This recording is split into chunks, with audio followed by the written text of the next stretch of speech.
அருள் தனது குடும்ப விழாவிற்கு 150 நபர்கள் தங்குவதற்கு ஒரு கூடாரம் அமைக்கிறார்.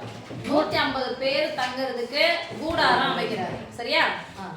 கூடாரத்தின் அடிப்பகுதி உருளை வடிவிலும் மேற்பகுதி கூம்பு வடிவிலும் உள்ளது. கூடாரத்தின் அடிப்பகுதி எந்த வடிவத்தில் அமைஇருக்குது? உருளை வட்டம் மாதிரி வராது, ஆனா வட்டமா அட்ஜஸ்ட் பண்ணிக்கோங்க. மேற்பகுதி கூம்பு வடிவிலும்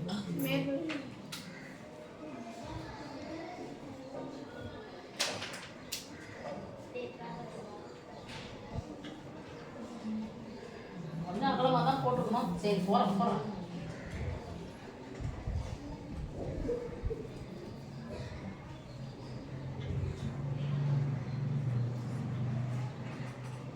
மேற்பகுதி கூம்பு வடிவம், அடிப்பகுதி உருளை வடிவம் உள்ளது. எத்தனை பேர் தங்கணும்? 150 பேர் தங்கணும். ஓகேவா? அது 150 பேர் தங்கது அப்படியே இருக்கும். இந்த கூடாரம் கூம்பு வடிவில் இருக்குது. கோணையா இருக்குதா நேரா இருக்குதா? நேரா இருந்தா நல்லா இருக்குதுன்னு நினைச்சீங்கன்னா, கோணையா இருந்துச்சுன்னா காத்துல சாஞ்சிச்சுன்னு ஃபீல் பண்ணிக்கணும். எத்தனாவது கணக்கு? 40வது கணக்கு. சொல்லுமா. ஒருவர் தங்குவதற்கு 4 சதுர மீட்டர் அடுப்பகுதி பரப்பும் 40 கனமீட்டர் காற்று தேவைப்படுகிறது. ஓகே, ஒருத்தர் தங்குறதுக்கு 150 பேர் தங்குவதற்கு தேவையான கேட்கலாம். இப்ப ஃபர்ஸ்ட் என்ன சொல்றாங்க? ஒருவர் தங்குவதற்கு அடிப்பகுதி பரப்புன்னு சொல்லிடுறாங்க. அப்ப அடிப்பகுதி பரப்புனா இதானே? அடிப்பகுதியில் இருக்கக்கூடிய பரப்பு இதுங்கள உட்காருது. அப்ப அடிப்பகுதி பரப்புன்னு சொன்ன உடனே என்ன வடிவம் இது? சொல்ல மாட்டேன். அடிப்பகுதி பரப்புன்னு சொன்ன உடனே உங்களுக்கு என்ன ஞாபகம் வரணும்? Pi r square. அடிப்பகுதி பரப்பு இது என்ன? கோள வடிவம். உங்களுக்கு பரப்பள எந்த வடிவம் இருக்கும்? ஓப்பல்ல தான் இருக்கும். என்ன வடிவம் இருக்கும்? வட்ட வடிவம். எந்த வடிவம்? வட்ட வடிவம். அடிப்பகுதி பரப்புன்னு சொன்ன உடனே ஒருத்தர் உட்கார்றதுக்கு இந்த இடத்துல இப்படி உட்காரணும்னா அந்த வட்டத்தின் வட்டமா உட்காரணும்னா அந்த இடம் மட்டும் அடிப்பகுதி பரப்பு பையார் ஸ்கொயர். அப்போ அடிப்பகுதி பரப்பு இல்ல அடிப்பரப்புன்னு சொன்ன உடனே ஒண்ணாவது போடணும் பையார் ஸ்கொயர். 4 சதுர மீட்டர். 4 சதுர மீட்டர். அதுக்கப்புறம் என்ன சாமி? 40 கனமீட்டர் காற்றும் தேவைப்படுகிறது. ஒருத்தருக்கு மட்டும் 40 கனமீட்டர். கனமீட்டர் என்ன அளவு? கன அளவு. அப்ப ஒருத்தருக்கு எவ்வளவு காற்று தேவைப்படுகிறதுனா 40 கனமீட்டர். அப்ப ஒருத்தர் இந்த கூடாரத்துக்குள்ள தான் தங்க போறாங்க. அந்த ஒருத்தருக்கு உட்கார்றதுக்கு இடமும், அதாவது ஒருத்தர் தங்கறதுக்கு இடமும், அப்புறம் சுவாசிக்கிறதுக்கு காற்றும் தேவை. என்ன அளவு? கன அளவு. கூடாரம் எந்த வடிவத்தில் இருக்குன்னு பாருங்க. மேல கூம்பு, கீழே உருளை. அப்போ இந்த ரெண்டினுடைய கன அளவு சேர்த்தா இதனுடைய கன அளவு காற்று கன அளவு. ஓகேவா? அப்ப சரி சொல்லுங்க பார்க்கலாம். கூம்பின் கன அளவு பிளஸ் உருளையின் கன அளவு ஈக்குவல் டு 40 கனமீட்டர். 40 கனமீட்டர். பாரு, இதுவும் மீட்டர் இதுவும் மீட்டர். அதையும் கரெக்டா பாத்துக்கோங்க. சரியா? யூஸ் பண்ணி கேட்கும்போது மாத்தி எடுத்துருந்தாங்கன்னா மீட்டர்னு கொடுத்துருக்காங்க. ஒரு சென்டிமீட்டர் கொடுத்தா அதை மீட்டரா மாத்திடணும். என்ன மீட்டர் கொடுத்துருந்தாங்க? அலகுகள் ஒரே அதுவா இருக்கணும். சரியா? இப்போ கூம்பின் கன அளவு ஃபார்முலா, உருளையின் கன அளவு ஃபார்முலா சொல்லுங்க. உருளையின் கன அளவு பையார் ஸ்கொயர். வளைபரப்புனா இப்படி போட்டா வளைஞ்சி இப்படி போட்டா அதான் வளைபரப்பு.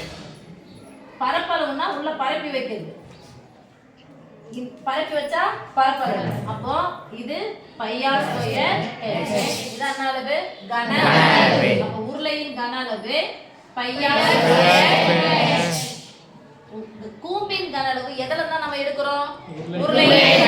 உருளையினுடைய கன அளவு ஃபார்முலா என்னது? கூம்பின் கன அளவு ஃபார்முலா என்னது? உருளையின் கன அளவை போல் 1/3. மூன்றில் ஒரு பங்கு. சொல்லுங்க. இப்ப ஆரம் ரெண்டுத்துக்கும் ஒண்ணா இருக்கும். இதனுடைய ஆரமும் உருளையின் ஆரமும் கூம்பின் ஆரமும் சமமா இருக்கும். ஆனா உயரம் சமமா இருக்குமானா இல்ல. அதுக்கு என்ன கொடுத்துருக்காங்கன்னு பாருங்க. கூடாரத்தின் உருளையின் உயரம் 8 மீட்டர் எனில் கூம்பின் உயரம் காண்க. ஓகே, உருளையின் உயரம் இந்த படம் மட்டும்ல உருளையின் உயரம் எவ்வளவு கொடுத்துட்டாங்க? 8 மீட்டர். அப்போ ஏனிலி எதனுடைய உயரம் கேக்குறாங்க? ஓகேவா? அப்போ கூம்பின் உயரம் வேற. கூம்பின் உயரம் ஃபர்ஸ்ட் எனக்கு கொடுத்துருக்குது உருளை தான் கொடுத்துருக்காங்க. அப்ப இதெல்லாம் h1 இருக்கணும். நான் மாத்தி எழுதிட்டேன், பரவாயில்ல. ஓகே, எப்படி எழுதணும்? இந்த பக்கம் எழுதுனீங்கன்னா இதை h1 போட்டீங்கன்னா இது என்ன பண்ணலாம்? h2. என்ன குறி பண்ணலாம்? Equal to 40. இப்ப பாரு சாமி, பொதுவா எதுல இருக்கும் பாருங்க. எடுத்துலாமா?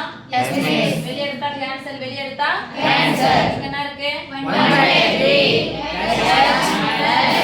h2ன்றது யாரு? உருளையின் உயரம். உருளையின் உயரம் எவ்வளவு கொடுத்தாங்க? 8.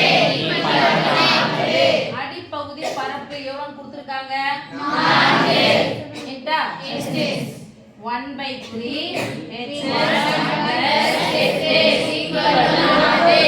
4க்கு இதுக்கு நடுவுல என்ன குறி? பெருக்கலா இருக்கிற 4 சமக்குறிக்கு அந்த பக்கமா போனா ஒண்ணு கூட எதை பெருக்கினாலும் அதேதான் கிடைக்குமா? அதேதான் கிடைக்கும். ஓகே, இப்போ 1/3 h1 போட்டுட்டா இப்போ இது ஒண்ணு கூட அதுதான் கிடைக்க போகுது. இந்த பிளஸ் 8 சமக்குறிக்கு அந்த பக்கமா போனா -8 8 கழிஞ்சா 2. இப்போ h1 உடைய மதிப்பு மட்டும் வச்சுக்கிட்டா என்னவா இருக்குது? 3 வகுத்தல ஆகிற 3 சமகுறிக்காங்க பெருக்கலாமா வரும். பெருக்கலாமா? 3 2 6. அலகு எதுல கொடுத்திருக்காங்க? கனமீட்டரா? மீட்டர். எதனுடைய உயரம் இது? கூம்பின் உயரம். கூம்பின் உயரம் 6 மீட்டர். ஓகே, இதெல்லாம் எடுத்து எழுதுவீங்கல்ல, இந்த ஃபார்முலா எல்லாம் எழுதிட்டீங்க. இதெல்லாம் எழுதினா இதுக்கு ஒரு மார்க் கொடுத்துருவாங்க. ஃபார்முலா இதை எழுதுனீங்கன்னா 2 மார்க், 3 4 5. ஓகே. Yes miss.